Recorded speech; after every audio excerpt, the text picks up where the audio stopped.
You said no, Lillian. All right, good evening, good evening. Time for us to get started. So let's do that. All right. Okay, we are in Genesis chapter 24. And starting question 10 on our lesson sheet, it's lesson 17, Faith That Looks Upward for Guidance. And actually, did we get all the way to 10? Or are we on 8? 8. Okay. Question 8. So let's go ahead and have a word of prayer, and then we will get ourselves started. So, Mark, would you open us in a prayer, please? Yes, sir. Let's pray together. Dear God, our Father in heaven, Father, thank you, Lord, for blessing us with another day, another opportunity to get together this evening and to study your word, study about Abraham, and just appreciate Danny bringing us the lesson and help us to take these principles and apply them in our lives, Father, and we just help us to have faith that in doing these things you will give us the peace that you say we can have through your Son Jesus. Thankful for him. And it's in his name we pray. Amen. Amen. All right, we're right in the middle of looking at a story that is actually a pretty involved story as far as the Genesis account goes, as far as the amount of time that's spent on this. And so it kind of begs the question, why does the Genesis account record this story about the search for a wife for Isaac? Why is this so significant in the Genesis record as Moses wrote it? How does it fit? How does it relate? Why would the Israelites need to concern themselves with how Isaac got a wife? And all of that, the whole wife getting story. What do you think? Why is this story in the whole Well, they're picture extremely concerned about genealogy and the seed promise, and so this is just, confirming that God was in the process of picking out the wife for Isaac and their genealogy and the promise. Yeah, so it could have gone, and Isaac acquired a wife, and her name was Rebekah, and it's from Abraham's family. So if you want to talk about family line, it could have been like one verse that said it, but instead we have quite an amount of space dedicated to the story behind how it plays out. And so yes, genealogy is significant here. And so as to how the story plays out, what is the driving force behind how the story works out with how it does? That God was behind it all. Okay, this is a significant feature, I think, in this. And the same is true when we look at the instances where Abraham said his wife was his sister on 2 different occasions. And on both of those stories, which not as much time is attributed to those, but what is attributed to those, we learn that God stepped in on both occasions. And this is another one of those occasions where God steps in. And I think the other part too is it's an introduction to a few of the other characters that are going to be involved later on. You notice in fact, that brings us to this question of who is Laban? Let's address that question. Who is Laban? And what do you learn about him from his reaction? First, who is he? Rebecca's brother.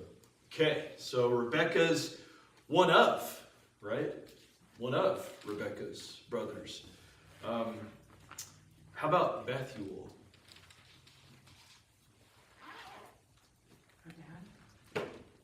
Her dad?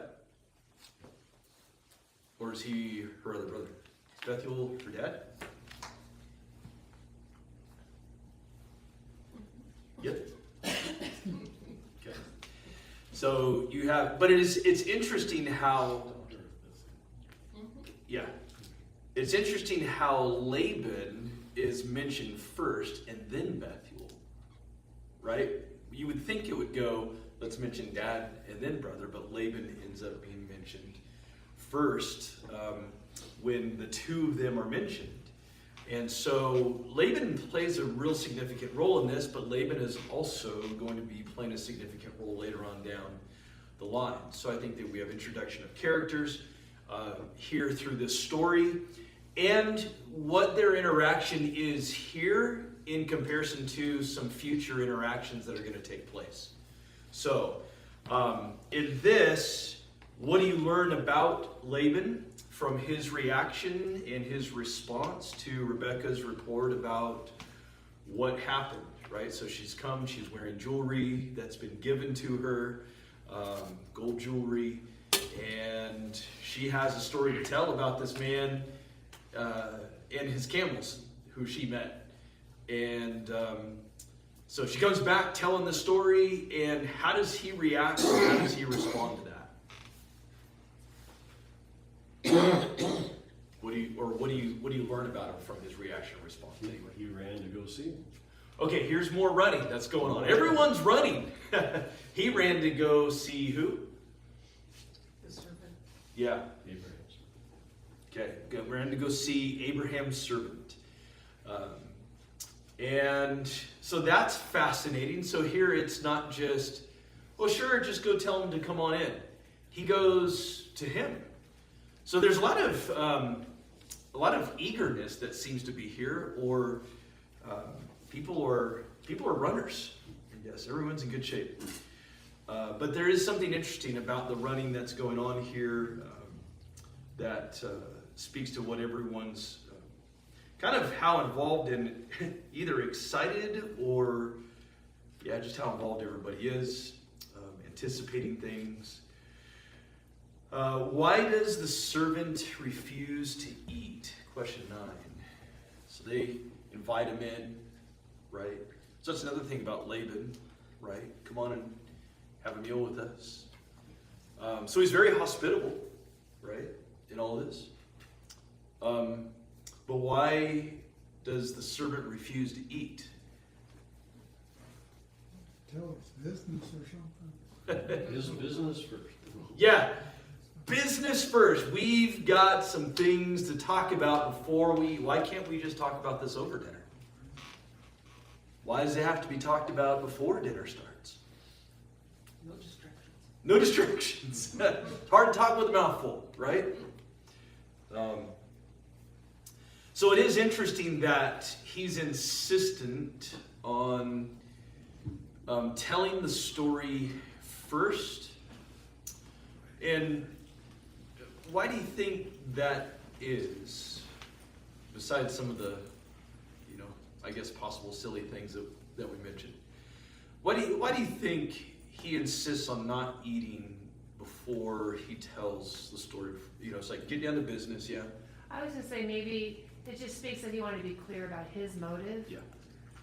And why he was there, and not for them to think he was just some traveler, and there's like there was more at stake here. Yeah, that there's actually a purpose for me being here, and he wants to be upfront with them because they're getting ready to feed him, right?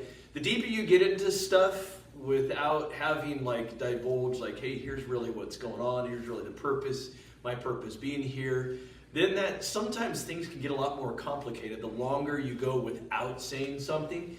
But he's there on a mission. He wants to make sure that they understand what's going on. Now we can talk about the rest of the stuff at dinner and their responses or whatever, whatever may be.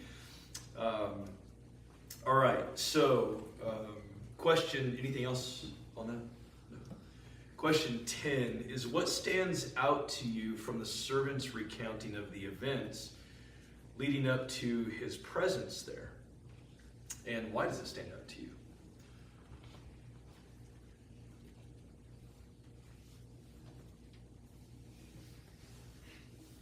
He started with worshiping God, and then once he met Rebecca,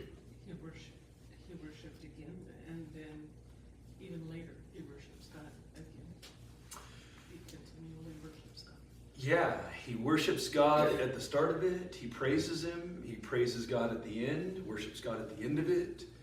Honors God, brings God to the forefront. I think this should be very standout in this story. I think this is a standout feature in this. So very good. Beginning and end, and you said something else besides the worship. What was it? Pray. Yeah. And so, so his prayer, his speaking about God as it relates to the whole circumstance is real significant. Good. What else stood out to you and why? It's kind of telling him the history of his life. You know? The history of everything leading up to this, right? Yeah. Why he's there in the first place. He's going right back into details of things that we've just read.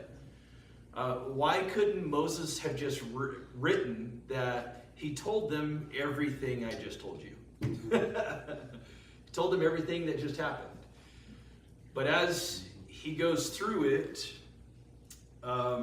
he wants to make sure to recount things from his perspective, that they hear it from him. And even though they've already heard some things from Sarah, he wants them to hear from his own mouth. But what else, anything else stand out to you about the events here that he describes and the way that he talks about it? He does make it clear that Abraham's very wealthy. Yeah. Oh, yeah. Okay. I think here's some of the other, this kind of goes back to the last question too, as to why he's not going to eat yet, and as he goes through these things. Do you think that as they're sitting down to eat, do you think that they understand everything that's going on? They've heard Rebecca's side. Do you think they have any questions that might need to be answered? Only for sure, right? And so I think that's the other part of this, is he wants to make sure to get questions answered. Why would it be significant that he brings out Abraham's wealth? Well, that's really important for the dad to make sure that his daughter's going to be taken care of. Yeah, it's not for, from a bragging standpoint, it's reassurance that, listen, she's going to be in good hands. She's going to be well taken care of. In fact, that's a lot of what went into the arranged marriages, was making sure, is she going to be well provided for, well taken care of, kind of a thing. So that happens. He brings that out. Any other things that are significant that maybe Rebecca wouldn't have shared, wouldn't have even known to share? Yeah, she would have known about the angel and the testing that she had basically passed the test, and all the where God was working in there, he made sure they knew.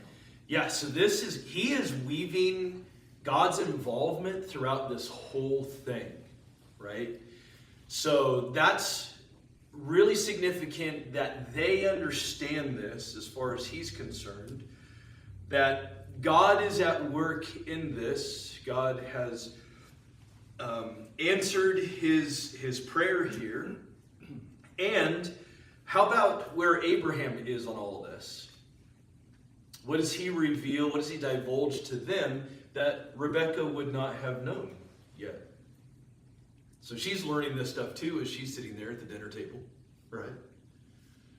She's listening in. But what does he share with them about Abraham and what Abraham has to say about it all? Take a look down in verse 37.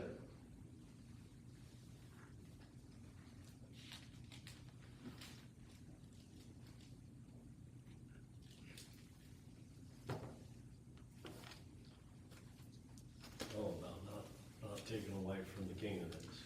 Yeah. So this is why I've come here. You guys are family.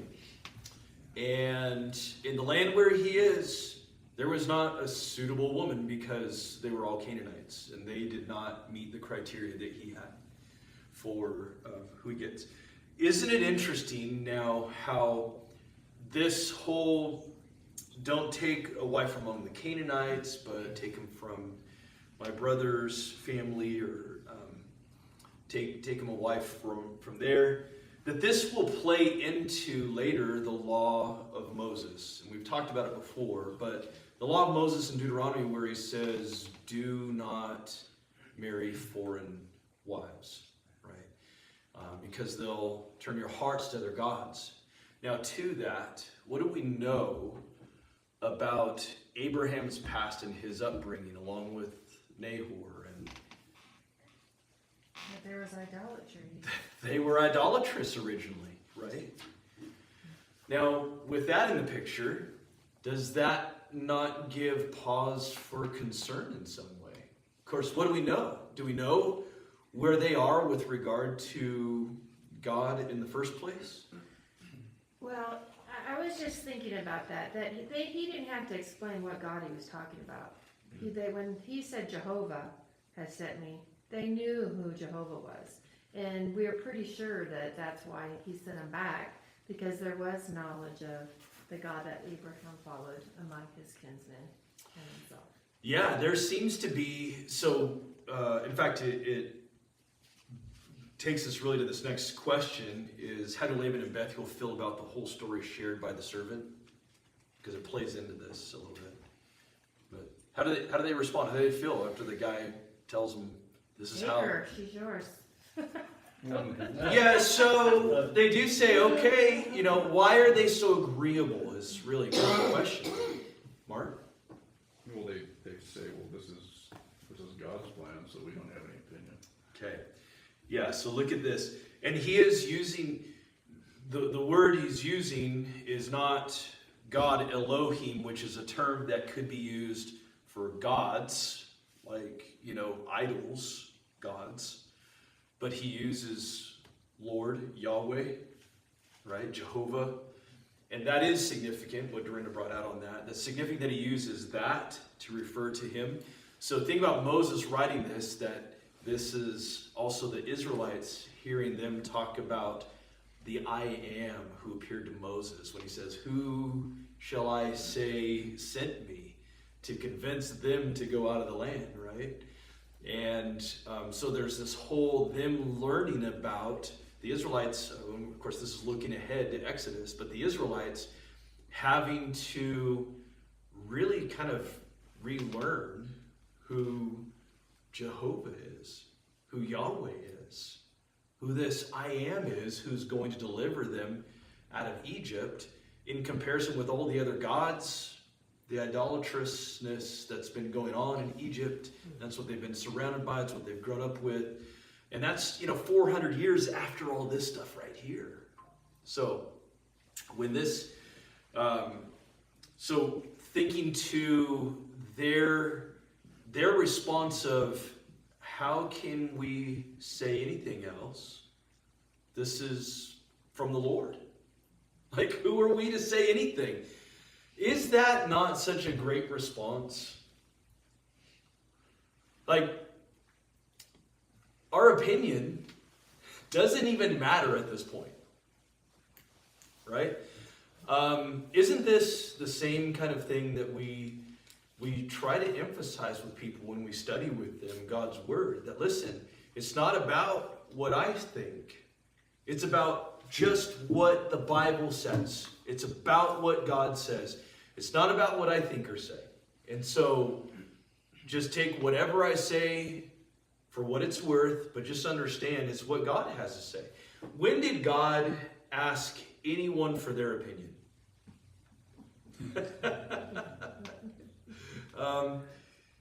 Tell me, when I'm making these laws, Moses, why don't you give me your insight and give me your opinion on what these should be? No, he doesn't do that either, right? So let's say if these individuals are idolatrous, look at what this says about their acknowledgement of a higher power, right? Now, it seems to be, when he uses Lord, that perhaps they're already on board and they're already in a good place with God. And so this is an easy sell. But didn't God take Abraham away from idolatry? And Abraham was of the heart and mind that when God said go, he listened. Even when he was still so wrapped up in idolatry, right? From all of his upbringing. And so now you see this faith. It's like God looks at him and sees this attitude of whatever the Lord says, I'm going to be about. And that same mindset is present within these individuals. So if they are idolatrous still, guess what? They are exhibiting the same kind of faith, the same kind of heart of submission to the Lord when the Lord speaks, right? So think about that for a second. Just even for Abraham, Abraham believed in other higher powers at one point, right? So, can God do something with that? Think about it today. When you hear something said like, well, believe in God or at least believe in a higher power, whichever you choose, whichever it is, just, you need to have a higher power in your life, right? How does that make you feel when you hear people sort of throw higher power next to God, and say God or higher power, whichever way you go? How does that make you feel?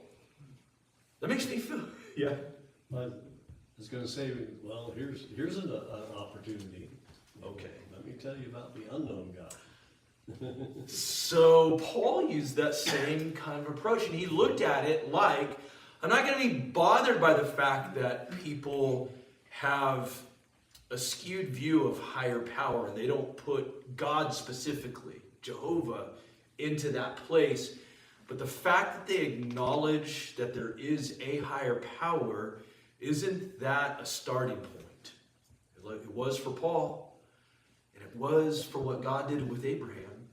And if anything, it speaks to this being true for these individuals as well, because they too were from that idolatrous background of believing in a higher power, but the wrong higher power. Right? Yeah, bro. Today they'll say intelligent design. That they don't want to acknowledge God, but Yeah. they'll acknowledge something's going on. Yeah. Something that we can't quite put our finger on it. Yeah. And we're like, well, here, let me guide Since your we're hand scientists. and help you. Yeah. What's that? Since we're science type people, Yeah. we can't say God. Yeah, but and so again, to that's a huge step to even acknowledge that, right? It's a huge step. And so it's a starting point and a good thing. Now, with that in place, question 11 here is, how do Laban and Bethuel feel about the whole story? Oh, did we already ask this one? Yeah. Yeah, we asked that one. Question 12. What does the servant do in response to Laban and Bethuel's answer to him?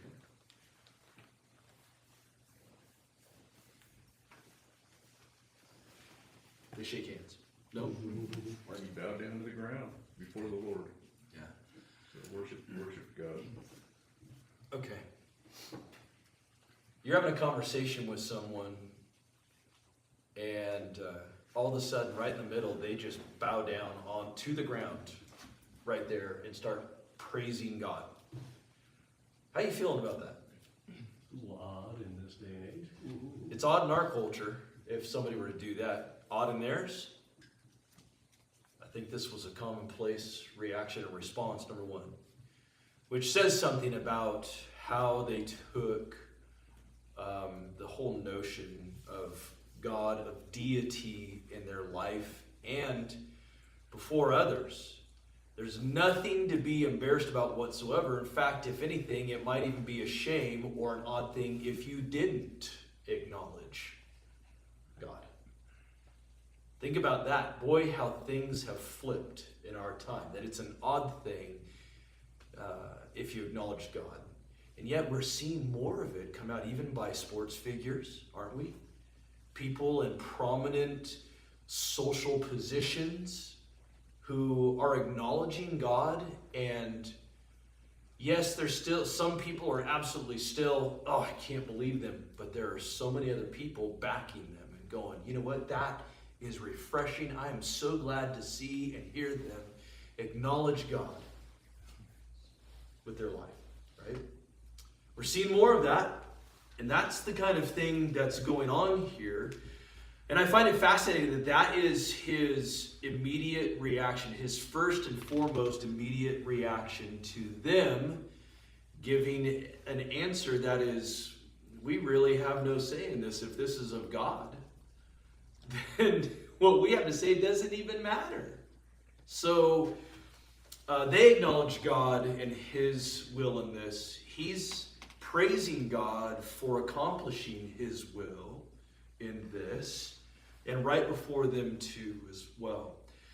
Now this, I would think, this makes for a real high point in all of this, don't you think? He's praising God. They're accepting of the message. Do you think in any way there's any kind of hesitation on their part? So this guy's come from a really long ways away. This is their first meeting. They haven't even had a proper meal yet together. And he's going to be staying in their house. But all this is just laid out. Do you think even for that time, this would have just been like, oh yeah, no big deal, no problem? Or this is a lot to take in? What do you think? I can't totally speak to their culture, but I think there's a lot to take in. All of a sudden, you come here and you want our daughter, but at the same time, if it is of God, what else do we say to that?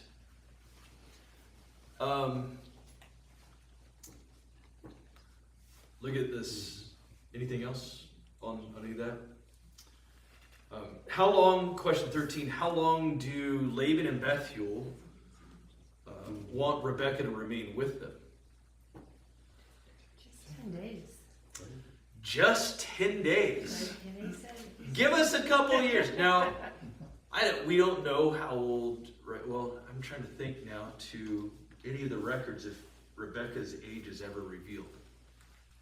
Now, I'm drawing a blank on that. So, at this point in the story, nobody knows how old she is. How old is Isaac?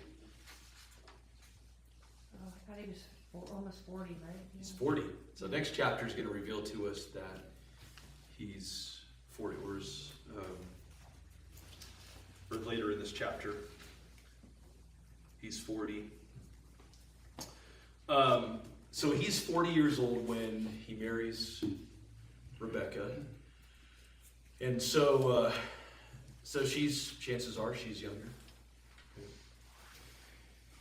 They're saying, we want you to stay 10 days. How long does she actually stay and remain at home?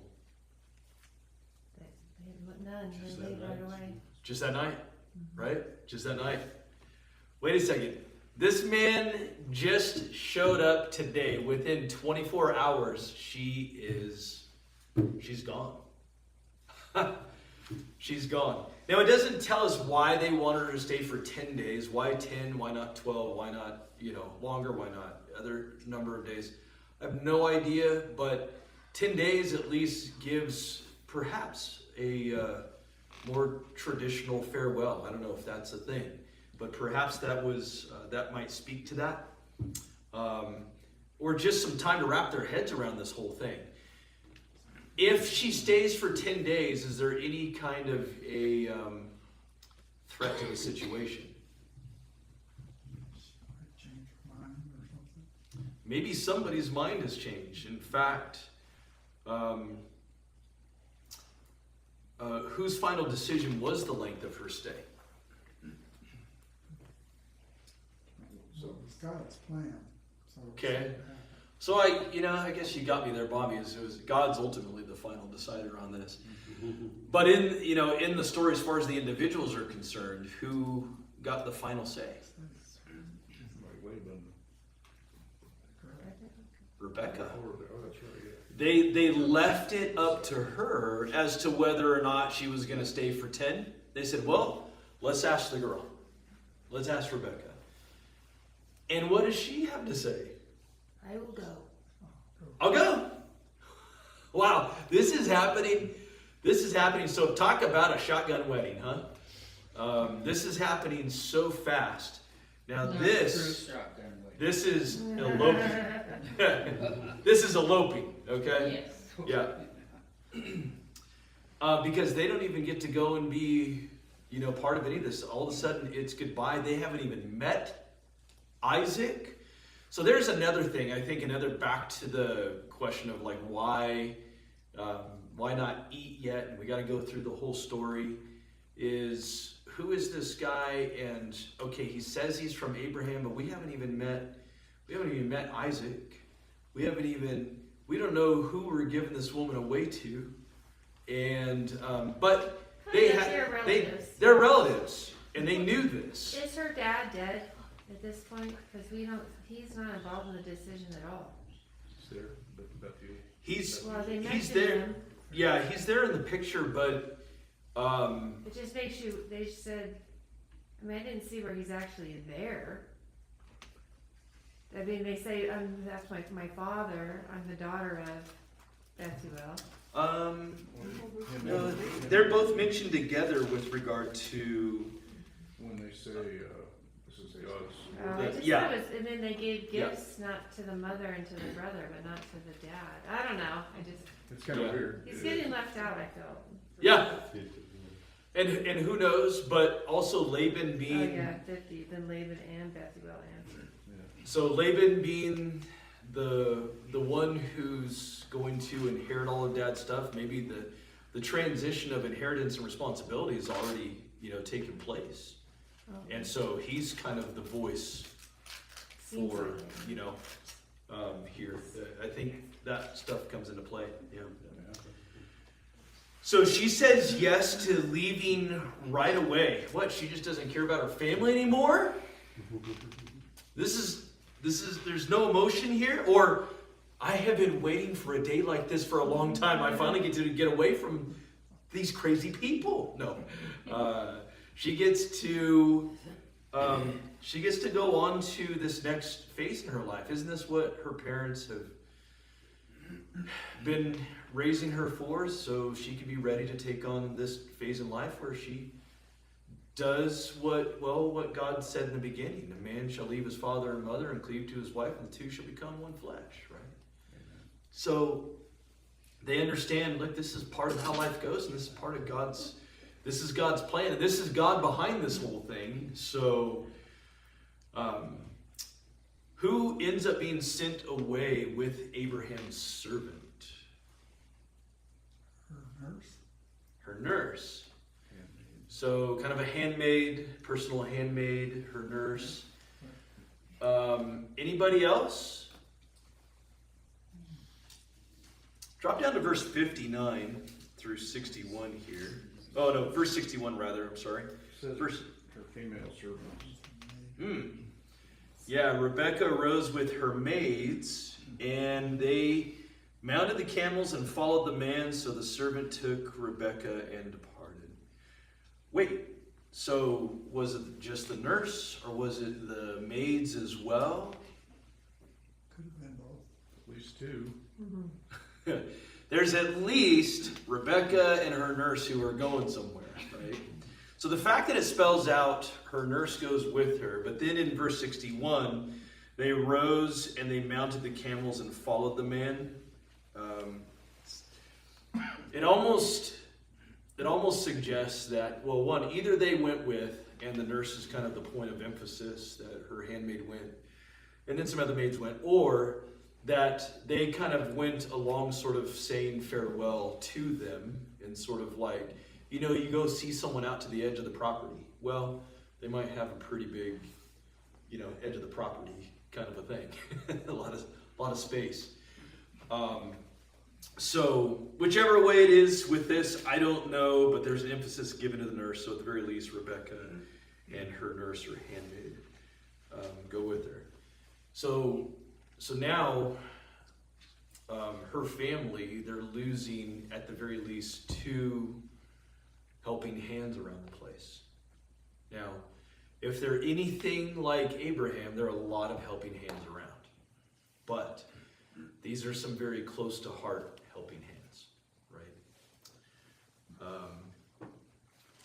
How does the family bid Rebekah farewell? Question 15.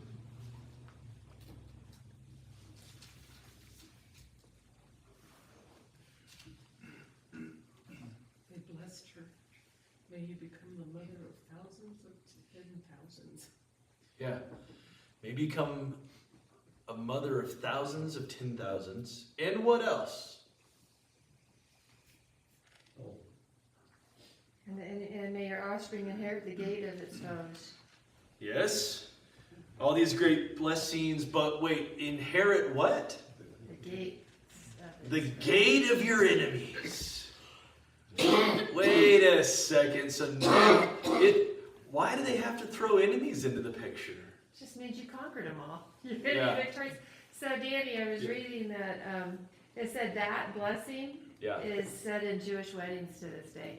It's part of the tradition that they Which makes sense. This is said basically leading into the marriage, right? Huh. our sister, I'm going to start using this one. yeah, put it in, Love it. the rabbis recites it at their wedding. We need someone to make a toast. Right? That's what a toast is, a blessing, is it not? Yeah. blessing. A wishing well for them. But may your descendants possess the gate of those who hate them. Oh, why do we have to throw that in there? Why can't you just say, I hope it all goes well for you? Why do we have to all of a sudden bring enemies in here as though like, wait, thanks for that, but what do you mean our enemies? We're going to have enemies? Well, it's a part of a reality. Cursing and blessing, right? Especially when, you have property, you have possessions. There are people trying to take things like that away. They would be considered enemies. People who are trying to do people wrong. There are those out there. They understand the reality of that. But this is, may you have great success and, victory over anyone who tries to, make life miserable and hard for you. May it all go well for you, right? So what a neat little farewell that, and isn't it interesting that what they want for her is a whole lot of kids, grandkids and great grandkids, but think about how it was for Sarah, right? She couldn't have a kid for the longest time and really had begun to think it just was never going to happen. And for women understanding, like, look, this is how God, this is the unique role that God has given women, is to bear children, and what a blessing that is to be able to do that, to continue on the ancestry, the family line, right? Without that being able to happen, you have nothing. The family name is going to die out, things like that, right? But in this case, why that blessing also becomes significant is that God has promised that blessing to go on from Isaac's end in all of this, which is going to bring about blessing to the whole world. So guess what? This thing, what they wished upon her, became a blessing to you and me today. Because she and Isaac, they have their kids, and then those follow that line on down until Jesus comes into the picture. It relates to us, a blessing to us from that. Okay? Question. So yeah, we talked about what was significant about it. Anything else on that? Yeah. The thousands and 10,000s, Yeah. literal, figurative, because we get, the thousands. Does that mean perfect and complete, the number 10? Oh. And 1,000, 10,000.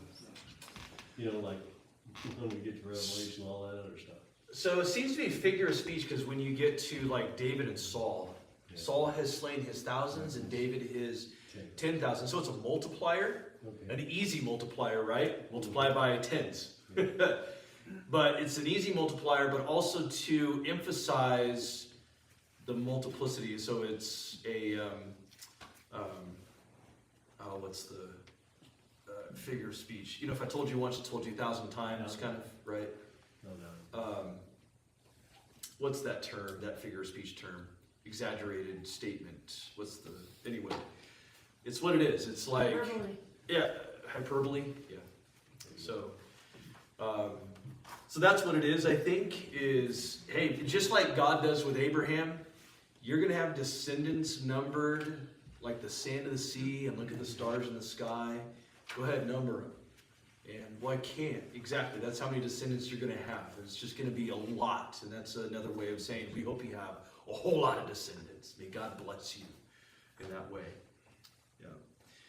So, poor woman, if she has 10,000 Yeah. kids. Good thing they're wealthy. What question 16 here? What things do you find noteworthy in verses 62 through 67? Let's actually go ahead and read those. So, verse 62. Now Isaac had come from going to Beer Lahai Roi, for he was living in the Negev. Isaac went out to meditate in the field toward evening, and he lifted up his eyes and looked, and behold, camels were coming. Rebekah lifted up her eyes, and when she saw Isaac, she dismounted from the camel. Okay, I'm going to pause here for a second. So when you read in the American Standard Version, it says that Rebekah alighted her camel. So this is where smoking is talked about in the Bible. So, verse 65, she said to the servant, "Who is that man walking in the field to meet us?" And the servant said, "He is my master." Then she took her veil and covered herself. The servant told Isaac all the things that he had done. Then Isaac brought her into his mother Sarah's tent, and he took Rebekah, and she became his wife, and he loved her. Thus Isaac was comforted after his mother's death. All right, so what things do you find noteworthy in verses 62 through 67? And why?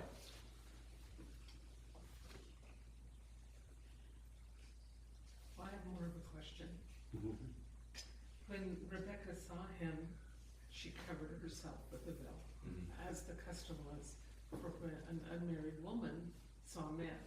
Yeah. What about Abraham's servant? He was a man. Yeah. I was confused as to why she wasn't veiled. Yeah, I didn't dig into the veil thing. I should have, because I knew the question would come up.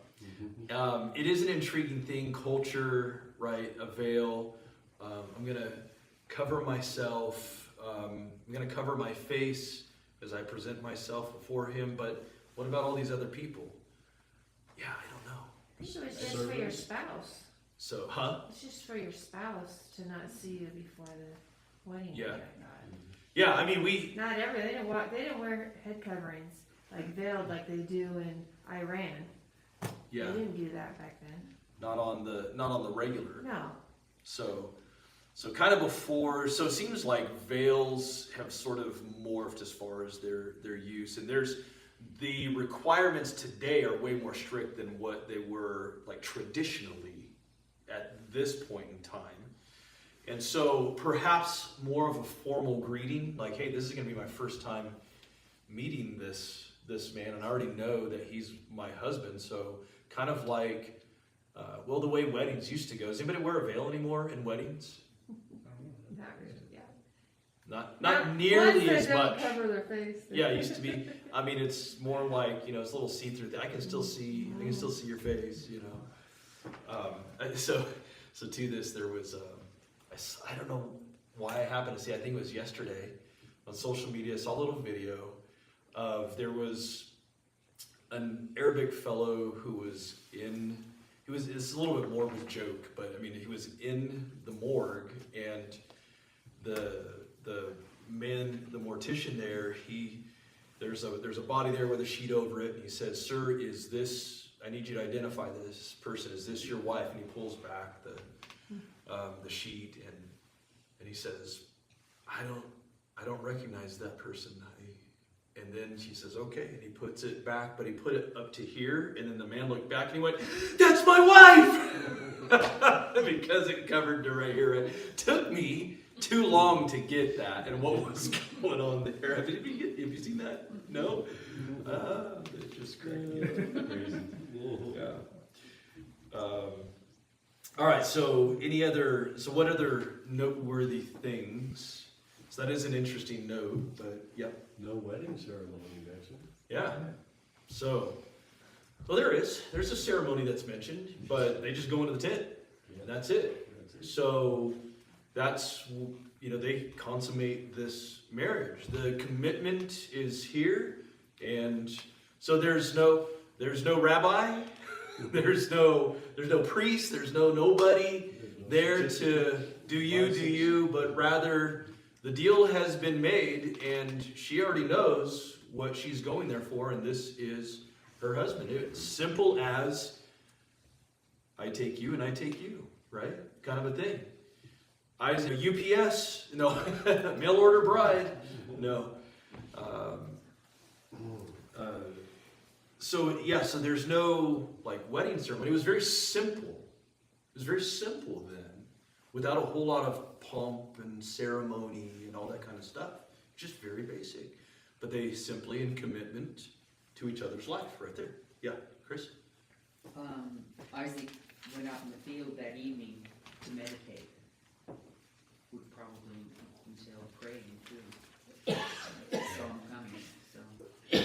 Yeah, that's a great. That's what he was doing. So that's a great point. Isn't it interesting that it does note that what he's busy doing as they arrive, right? The end of the day too. He's taking time to meditate. He's taking time with God. Isn't that clear? He's taking time with God, which really, Jesus took time to be with the Father as well. Time in prayer, which prayer is a great form of meditation as well. Great observation. So you see where this man's priority and heart is. Good. What else stands out in these verses to you? Why? Why would he take her into his mother's tent? Okay, yeah, so great point. What's going on with that? And why is it his mother's tent, not his dad's tent? Were they in separate tents? Did he snore too much or something and they had separate tents? What's going on? I guess you can hear through the tent. So there's something special going on here with this notation of the fact that her tent is still set up, and whether it's being used, maybe it's her, his mom's tent and his dad's tent, but it's specifically being referred to as his mom's tent. Why? Because look at what the end result of all of this brings about. Look at the final statement. Isaac was comforted after his mother's death. How long has it been since his mother's death to this point? She was 127 when she died. She was 90 when she gave birth to him. 3 years, huh? So 3 years have transpired where he's still grieving his mother's death. What does that tell you about his connection with his mom? Right? Josephus had some things to say about Sarah and the upbringing of both Isaac and Ishmael. And he says and records that Sarah was actually very even close with Ishmael for up until the time that Isaac was born. Now, how he comes to that, I'm not sure. Maybe Jewish tradition. So, But it's interesting that he comments to those things. And then she starts to have a change of heart about Ishmael being around, right? And then she sends him off and all that kind of stuff when he was 14. But here she seemed to be the kind of mom for Isaac that he really valued and appreciated. Well, think about it. Do you think she had any influence on his life with regard to the Lord? Or do you think it was just Abraham? No, Abraham and Sarah were in this whole thing together, weren't they? And they were in this raising him together as well. And so it stands to reason that he's going to mourn his mother's death. And so how special a thing is it that they go into his mother's tent? We're not sentimental people at all, right? How sentimental do you think he's being with regard to this? From the love of his mother and his love for his mother now to, and the love that he saw that existed between his mother and his father, because Abraham, I can't remember what the verse is, but Abraham loved her, right? And he grows up seeing a good relationship between his parents. And so his mom's tent, it just, the sentimentality of it and the beginning of this, it's like I want to start this off with the kind of love that I knew my parents had, the kind of love that, I mean, everything about it says loving relationship, right? And so I think there's a certain romantic side in this story and sentimentality that's here, that's coming out. And then this to the point that it says that she became his wife and he loved her. Look, they've just met. It could have been easy that maybe their personalities didn't work out or something like that. But with arranged marriages, you have to intentionally love, don't you? I mean, you've got to go through the whole dating process after you're married. And then they started getting to know each other, and then, but it says, then he loved her. Look at what it says this marriage accomplished.